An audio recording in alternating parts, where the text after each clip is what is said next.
Revisi UU IKN Nusantara terus dikebut pemerintah.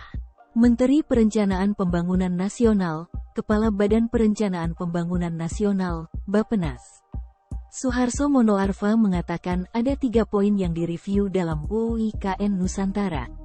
Menurut Suharso Monoarfa, nantinya pemerintah akan memberikan status daerah istimewa untuk IKN Nusantara.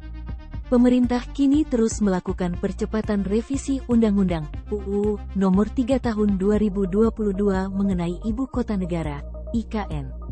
Suharso menyebut 3 poin yang direview UU IKN Nusantara, di antaranya soal kewenangan, pertanahan dan pendanaan serta pembiayaan. Rampung, secepatnya, yang penting 3 itu saja, soal kewenangan, tanah, dan pendanaan dan pembiayaan.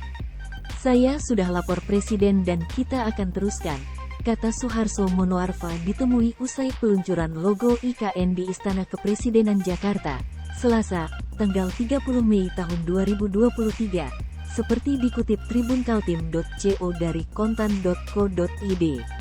Ia menjelaskan, revisi UU IKN akan membuat Ibu Kota Nusantara akan memiliki kewenangan berbeda dari daerah lainnya. Artinya dengan kewenangan-kewenangan yang saat ini dimatangkan akan membuat IKN memiliki status daerah istimewa. Artinya kewenangan-kewenangan yang ada akan berbeda. Jadi gini, di UUD sangat dimungkinkan di pasal 18. Jadi di pasal 18 disebutkan, jadi kita bisa membuat sebuah daerah istimewa yang ditetapkan UU. Kita bikin sekarang ini, jelasnya. Ia mengatakan, selama ini Indonesia belum memiliki undang-undang yang mengatur mengenai ibu kota negara.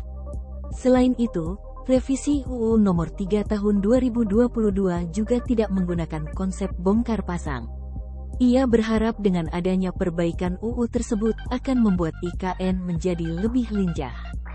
Misalnya saja mengenai perekrutan. Nantinya Otorita Ibu Kota Nusantara, OIKN, bisa melakukan perekrutan seluas-luasnya baik dari ASN ataupun non-ASN.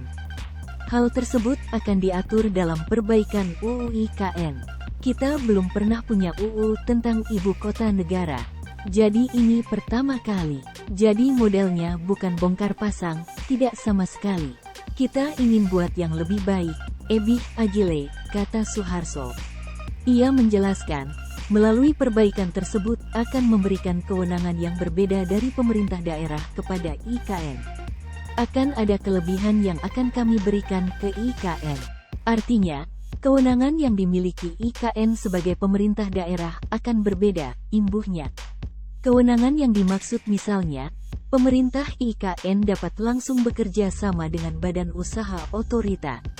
Kemudian badan usaha otorita menurutnya tidak akan memiliki model yang sama dengan badan usaha milik daerah, BUMD, maupun badan usaha milik negara, BUMN.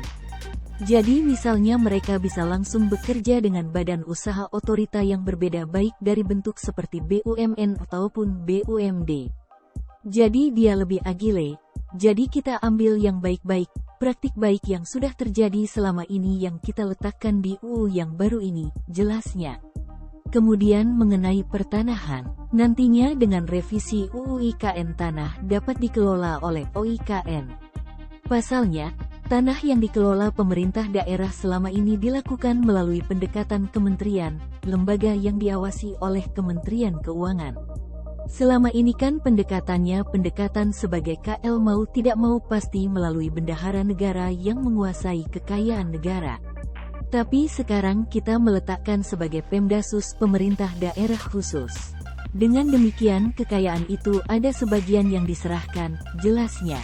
Target Luhut untuk menyelesaikan masalah lahan Menteri Koordinator Bidang Kemaritiman dan Investasi atau Menko Marves Luhut Binsar Panjaitan menargetkan proses pembebasan lahan warga di kawasan Ibu Kota Negara atau IKN Nusantara tuntas pada tanggal 17 Juni tahun 2023. Untuk mempercepat proses pembangunan ibu kota, pemerintah saat ini tengah mempercepat proses pembebasan lahan di kawasan IKN yang belum tuntas.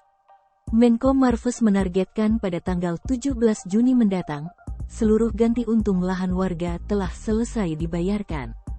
Untuk mengawal proses pembebasan lahan itu, Luhut juga telah berkoordinasi dengan Polda Kaltim, Kodam Vimula Warman dan juga pihak BPN untuk betul-betul mengawasi proses ganti untung terhadap warga tanpa ada yang dirugikan. Jangan sampai ada masyarakat yang dicederai, dan masyarakat juga tidak boleh mengambil kesempatan yang tidak jelas. Semua harus sesuai dengan data, tegasnya.